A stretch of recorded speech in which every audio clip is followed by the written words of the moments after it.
And welcome to American Field Trip. This is the first episode of our new podcast. We're going to talk about some stuff. We're going to talk about some stuff related to national parks because that's the stuff that we know.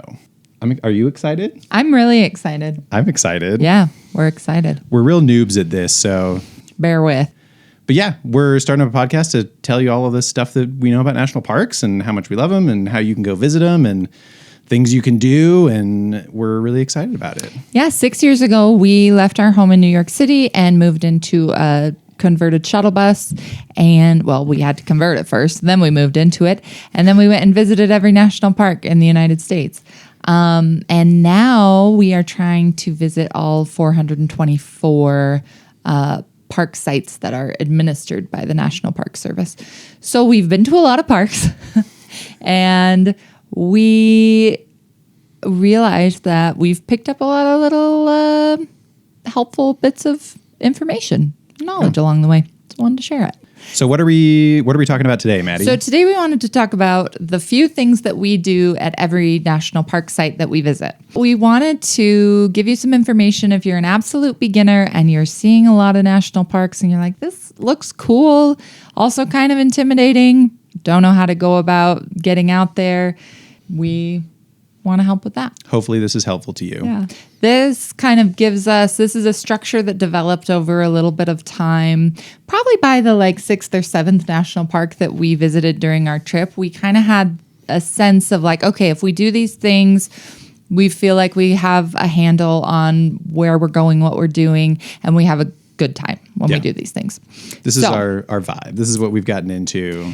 We recommend these things to everybody who asks. And we think they're pretty simple, but useful things. So the first thing is to always start at a visitor center. Yeah. It seems obvious. Yeah. But a lot of people skip the visitor center. A lot of people do. And you shouldn't. You should not. You should go to the visitor center. Yeah, the visitor center is a really fantastic resource. Most visitor centers at national parks they'll have a desk there with a ranger that can give you a map. They are a wonderful source of information. So when you go to the visitor center, always get a map, always talk to a ranger, and ask whatever questions you have about what you want to do. You can kind of tell them your skill level, your priorities, how much time you have. They are excellent at giving you a quick sort of itinerary or overview of fun things to do. And they're really good at catering your activities to who's in your group, what level of accessibility you need. They're also very used to talking to people who only have a few hours in the park. So they can really help you out. The visitor center will also generally have exhibits that can teach you a little bit about the history of the park, geology, animals, things like that. They will have information and resources about things that are closed, weather, roads that are out, any kind of up-to-date information that you'll need to plan around. When they usually have a board there that'll have sunrise and sunset times, things like that. So it's very useful to go to start your visit out at the visitor center. Yeah. And 5 minutes with the ranger is way more useful than 2 hours of reading blog posts and lists of recommendations online. 100%. Things change. There's new stuff. They know. Yeah, they know. And you can also ask them if you're looking to get away from people, what's a little less busy today? What's been kind of slammed? What is the parking situation like? All kinds of things like that they're going to be able to really help you plan for the day that you're there. So always start at the visitor center. Always chat with a ranger. While you're there, ask the ranger for a junior ranger book if you want. This is something that we always do. We have 3 kids. They were a little on the young side for the junior ranger program when we started our trip. They were 3 and 1. But over time, they got really into them. And even just as a resource for you to figure out what kind of activities you want to do and to learn a little bit more about the park, the Junior Ranger program is excellent. Yeah. We did another video on the Junior Ranger program, and we'll drop a link to that here. Yeah.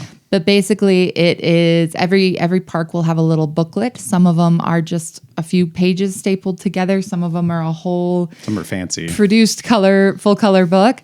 The Junior Ranger program is a real labor of love for each park because this is just something that they kind of have to cobble together from whatever resources they have. So we love that aspect of it, that the Junior Ranger program is very much just people who love the park and want to share that with kids of all ages. The Rangers. Again, the Rangers are the best, and they have the best info. They're excellent. This is like the love letter from the Rangers. Yeah. So the Junior Ranger program is catered toward kids. I would say probably like 5 and up.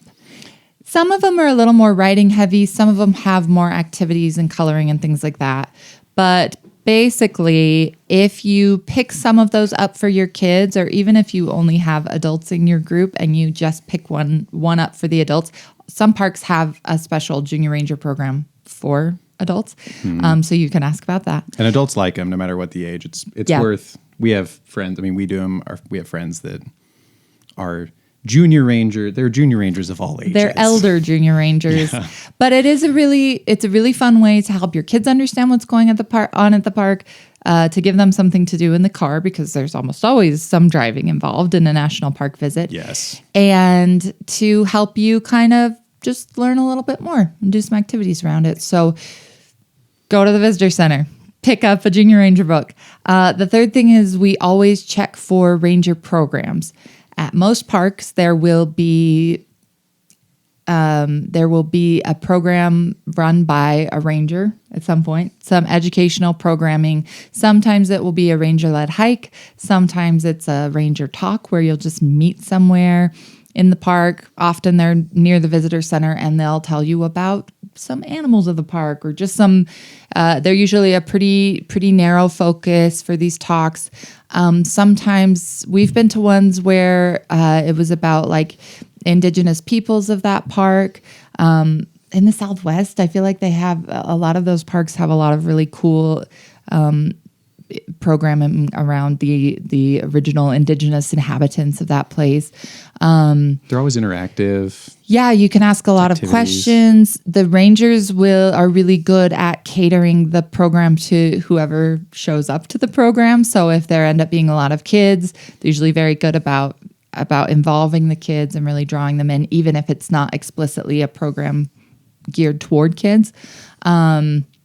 So those are excellent. We especially love the Ranger walks. If you can go on a little guided hike with a ranger, they usually move pretty slow. They usually are not super long hikes in terms of distance that you're covering. You'll stop a lot and they'll share information with you. And those are a really good way to get out in the park, to have a little more time to pick a ranger's brain, to learn some of the things that they know. And we have always had the experience that the more we learn about a park's history, the more we learn about the land of the park, we have such a better appreciation of it, and we have a much better time visiting there. So yeah, even if it seems weenie, even if it seems like the little nature loop by the visitor center and they walk you around, even if it seems like you might not be super interested in the topic, just go. It's always worth it. I've never been on a ranger hike and been like, wow, that was a waste of time. Like, they're always cool. Really, they're always cool. Always worth it. One of the first ones we went to was at the 5th National Park we visited was Redwood in California. And one of the first things we did was, this was probably actually the first ranger program that we went to. It was probably one of the first. One of the first. We were going to him by that time, but this one really stuck out to me because we did a really small loop that was just near the visitor center, but it was really informative about redwood trees themselves, and then it really got us interested in how the park was formed and the conservation process there. Redwood is really interesting because it's kind of a microcosm of the environmental conservation movement of the United States. And so that got us really interested in that, and that kind of guided the trajectory of the rest of our time at Redwood because we were learning a lot about that. We were really interested in it. We were looking for like the lines of where the forest had been clear cut, and it just gave a much richer flavor. It becomes more than just like pretty landscapes and fun hikes, and is like, oh, cool. Like, there's interesting stories, interesting things that you would not know otherwise. And it just makes the trip way more fun. Yeah, 100%. Always worth it.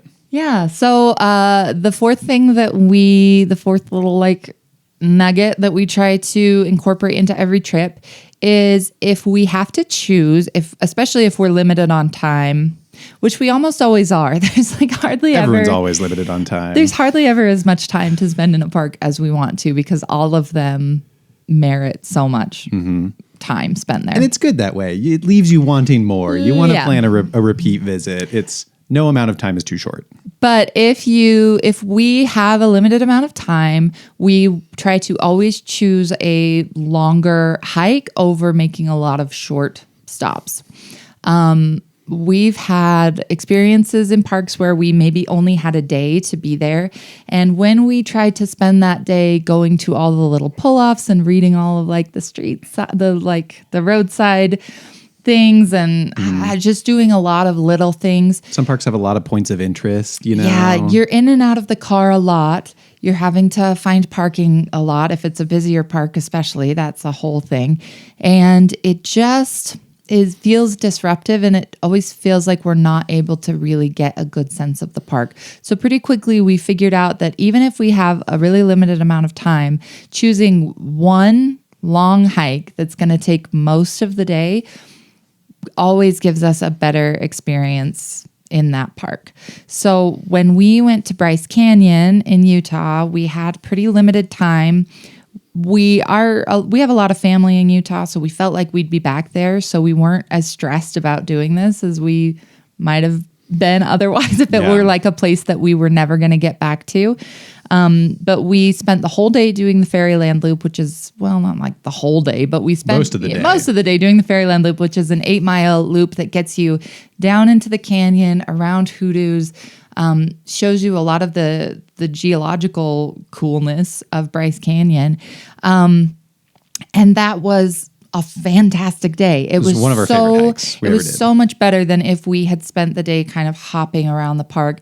I think this is especially true because we have little kids. If you have to be getting them in and out of the car, I just feel like that's so much harder for them. It adds a lot of overhead and stress to the experience. And they can't like get into a flow versus on a hike, the whole family kind of gets into a flow and the day seems to just go much better. Yeah. That contrasted with our visit to North Cascades in Washington, where we had planned to have more time. Then we had to spend an entire day getting a drone out of a tree outside of the park. It was a whole thing. Things happened. Yeah. We didn't have as much time as we wanted. Yeah, so we were kind of limited to one day, and we tried to see as much of the park as we could that was along the road. It's a gorgeous park, and actually you can see a lot of wonderful scenery just driving through, but we definitely felt like we missed out on the whole experience of the park. We barely felt like we'd even visited it, even though we drove through. We saw all the stuff on the postcards. We stopped a lot of places. We saw the glaciers and the lakes. Yeah, but it just didn't feel complete. And I really wish that we had just picked one hike and just gone out and gotten into the park. It's much more immersive that way and just feels less... I don't know. I don't know why. It's more fun. That's what we like in the national parks. And maybe you like something else, but that, I think, that for us, those are the ones that I remember and look back on and go, oh man, I want to go back there. That hike was awesome. If you want to feel more like you've really been to a place, I don't know why, but for me, checking off all of the things feels much less concrete than just like getting your boots on the ground. It's also, you spend a lot less time around other visitors when you are out on a long hike versus just like hopping between parking lots. So, at the busier parks, that's nice. You get a little space. Some of those busy parks get real busy. Yeah, if you can just park one time and then just spend the rest of the time walking, that's really great. And this is coming from people who love a checklist. We do. Like love checking the stuff off. Yes. But when you're in a park, quality over quantity usually gives us a better visit. Yeah. And then the fifth thing that we do, we always take a family picture by the sign. There are every park site has a sign. Well, some of them, the signs are a little bit. Some of the little sites have, just like a little. Yeah. Sometimes you got to look for the sign. Yeah. Sometimes the sign's hard to find. If you're going to a capital N, capital P national park, they'll have a cool sign. They'll have a cool sign. We like to stop and take pictures. This seems to be becoming a lot more popular. Since we started doing park visits in 2017, it didn't seem like that many people were taking sign pictures. There were always some, But now it seems like they're often very busy. You got to like wait in line. But and if you want to make this a part of your family's visit, may I recommend stopping as soon as you see the sign for the first time and just getting the picture then. Just do it on the way in, because there have been so many times that we're leaving a park late and we're like, we didn't get a sign picture. And then we have pictures where like the headlights are flashing on the sign. We have a picture from Wrangell St. Elias in Alaska where luckily it never gets dark, but it was pretty dusky. It was pretty dark and everybody was asleep in the car. Everybody was asleep. And so we just had to just park the bus there. It's just a picture of the bus with the sign. Anyway, do it first. Get it out of the way. Which is not a big deal, but I never want to do it. If you're driving into the park and everybody's awake and and it's light outside, just stop. Yeah. It feels real good pulling out of the park and going, oh, we already got the sign picture. Maybe that's just because we're maniacs and we got to get that sign pic. But it's cool. We like them. It's fun as a collection of memories. So when we leave every national park, we have the park map, which we love those old school park maps with the Massimo Vignelli design. Yeah. I'm a graphic designer, so I'm a real nerd for national parks. So we have a thick stack of those. We'll have our junior ranger badges. The kids will have those. They love to collect those, and then we'll have a family picture at the sign. And memories. And the memories, which is really what it's about. Isn't it? So those are the 5 things that we try to do at every national park visit. And they've proved to be really useful for us, getting the most out of our time there. So get out there, try them. Hope that helps. Let us know if you love it or hate it or whatever. What are the things that you all like to do? Yeah. Do you have a little list that you go through every time you're in a park? Yeah. And what helps you? But yeah, cool. We did it. We did a podcast.